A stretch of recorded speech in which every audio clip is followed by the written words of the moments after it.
If you diet, you lose weight, right? The number one cause of obesity is genetics. That means if you are born to parents that have obesity, you have a 50 to 85% likelihood of having the disease yourself.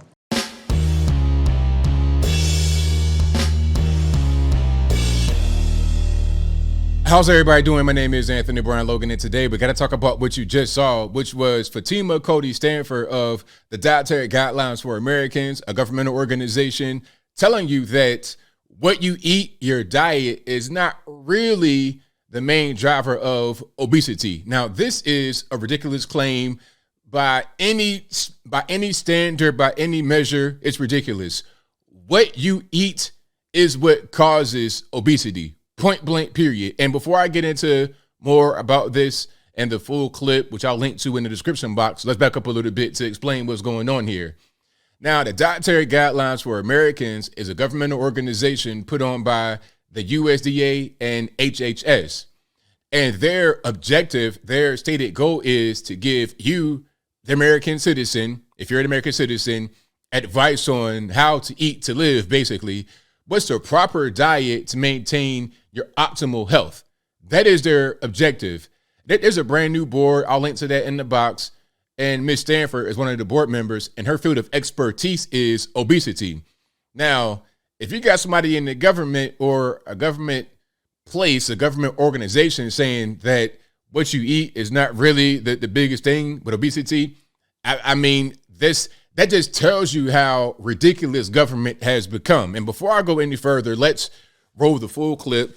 And like I said, if you want to see this without my commentary, link will be in the description, but let's go ahead and roll it. If you diet, you lose weight, right? The number one cause of obesity is genetics. That means if you are born to parents that have obesity, you have a 50 to 85% likelihood of having the disease yourself. Let's pause right there before she goes further. Let's pause right there. Now, what she's saying is halfway true, and I'm going to explain. If you're born to parents who are obese, you will be more likely to be obese, but it's not because of their genetics. It's because you have the same eating habits. If you grow up in the house with people that's like 800-pound hoarders, you're probably going to do the same thing yourself because that is the behavior that you see. It's like growing up in the house where they speak English, you'll speak English too. Growing up in a society where they speak English, if you do certain things in the home, you'll likely carry that same kind of behavior because that's how you're being raised. It's very simple. Or a better example would be if you're living in a place where they speak English outside in society, but you speak Spanish at home, you'll probably be bilingual because you're learning a certain thing at home and outside. Okay. Same thing with food. If you sit down at a dinner table and they're eating all types of fat and sugar and salt and sweets and everything all day, every day, you're eating the same thing. So you'll also be fat just like them. The whole genetics argument is bogus. I'll talk more about that in a little bit. Let's let her continue. Even with optimal diet, exercise, sleep management, stress management. So when people see families that have obesity, the assumption is, what are they feeding those kids? That's the correct assumption. What are they feeding the kids? Because I'm going to tell you this. I'm going to tell you this. Matter of fact, let me come back so you can see me clearly. You don't see obesity strike third world countries, do you? I've never seen an obese person in some random village in Africa or Asia or somewhere like that. It doesn't exist over there. Why? Because they don't have access to the kind of food that we have over here in the USA. And as a matter of fact, there are certain parts of the country in America where you have higher obesity and some parts where it's lower. If you're talking about Appalachia, there's a lot of obesity right there. Because why? A lot of poverty. Oh, that's something I must want to say. Poverty causes obesity. No, not really. I'm going to explain that in a moment. Back to what I was saying. Appalachia, a lot of poverty, a lot of obesity. Although it's not really the same thing, I'm going to explain why that makes sense. You go to California, people are not really obese like that. Florida, less obesity. And the question is why? Well, first of all, in poor places, you got a lot of boredom. So it's like, what can you do for fun? What can you do to have something to do? Oh, I know. Let's go eat. Let's go eat. We're not exercising like that. We're going to be kind of in the crib and just eating, whatever the occasion is. Okay, somebody's birthday, let's cook out. Funeral, let's cook out. I graduated, let's cook out. You eating all the time. Eating is fun. Eating is a thing to do with family members. Eating is a thing you do when you're just bored. And if you're in poverty, there's not a lot going on, not a lot of activities. You're going to be bored. You don't live in a oceanside place. You're not living. It'll be a lot of obesity there. That's why it's not really like that in many parts of California. Same thing with Florida, because you're kind of out and active. It's warm and it's different than being in a place where it's kind of cold sometimes and you got a lot of poverty and not much to do.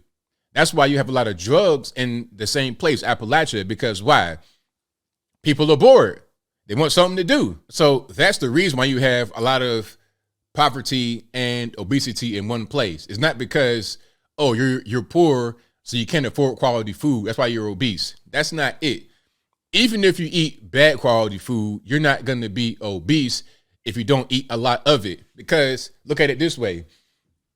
Even in Appalachia back in the day, before food stamps and whatnot, before you got a bunch of free food and cheap food, before that, I mean, what did our great grandparents eat? I mean, you're talking about, especially in the black community, what did we eat? Chitlins and all the other garbage, right? But we didn't have obesity.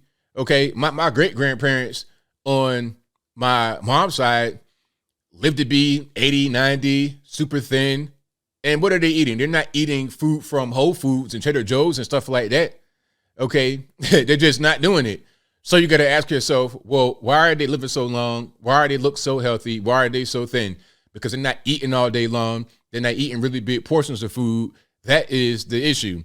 You can eat McDonald's here and there, but don't stuff your face full of McDonald's all day long and wash it down with a root beer and all that kind of stuff. The ultimate reason when you have obesity is because of eating. Now, could there be a genetic factor? Not really. Maybe in the way that your weight presents itself. Okay, if you got that West African genetics, you're kind of like easier to gain muscle, I suppose. Do a few push-ups, you look like Superman, but that is not gonna make you put on actual weight. You can only gain the weight from the food that you eat. If people are starving, you've never seen a starving person obese.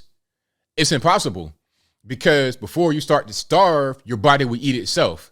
This is just basic science. I mean, I don't know. Maybe I feel like every day I wake up, it's a new episode of Idiocracy. If that was a series rather than the movie, every day it's a brand new episode of it. I'm told by the so-called scientists that men aren't men, women aren't women, men can have babies, women can impregnate men, all kind of ridiculous, weird stuff that I know is not true from a scientific point of view. Now, if you think that you can be pregnant as a man, you have the right to feel that way, okay? If you think you can fly from a building, I say don't jump. but please don't jump. But if you feel that way, you have the right to feel that way.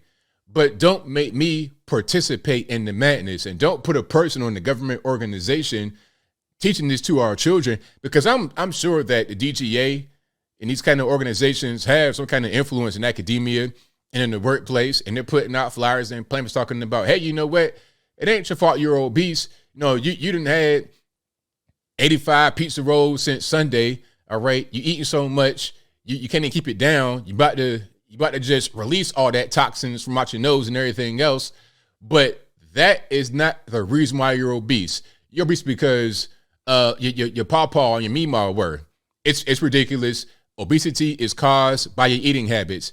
If you're struggling with that right now, your eating is what's going to make a difference. If you eat 3 meals a day and you're not really working on the railroad or nothing like that, you're not breaking your back for labor, what are you doing? You're eating too much food. You're drinking carbohydrates, you're drinking your sugar, your sodas and whatnot. You're doing too much. Eat cookies all day. And here's one more thing before I close. You eat food right before you go to bed, like you eat a big meal at 11 o'clock at night and then go to sleep and wonder, hey, I can't lose weight. What am I doing wrong? You're just not eating properly.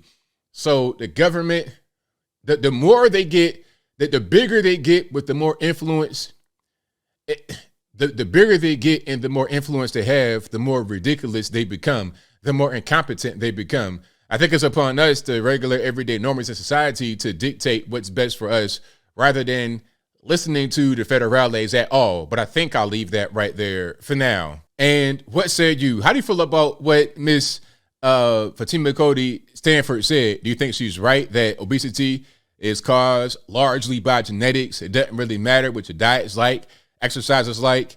That doesn't really matter. It's your genetics. So if your pawpaw is 800 pounds, you have a likely chance of being 800 pounds too, just because of that. Whatever your thoughts are, let me know in the comments below. You guys know where I'm at. Obesity is an epidemic of, I would say, a Western society, a Western diet.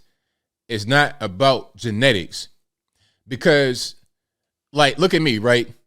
You see my genetics. You think West African, right? So I go to Lagos, Nigeria, and talk to some of my cousins over there, some of my kinfolk over there. Are they going to be obese? Am I going to find a bunch of 800 pounders over there? I think not. You may find some people that are obese, but that's not going to be the norm. You're going to find a lot more of that here.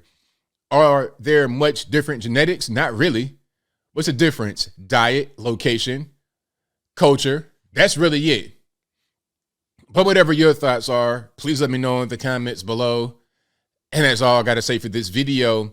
If you like what you heard, please comment, rate, share, and subscribe. Peace.